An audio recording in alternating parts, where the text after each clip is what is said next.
Hi everyone, in this video we will show you how to cancel a payer subscription in Zenwork Payments quickly and easily. Firstly, log in to Zenwork Payments.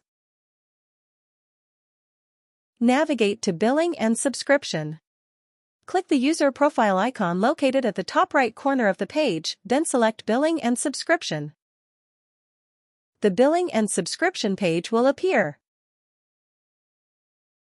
Locate the payer whose subscription you want to cancel.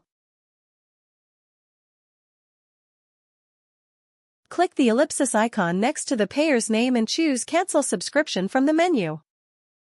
A confirmation dialog box will appear. Please select the reason that best describes why you are canceling the subscription.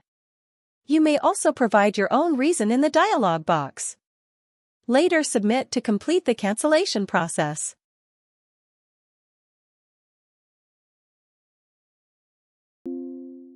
The subscription has now been successfully cancelled in Zenwork Payments. Thanks for watching.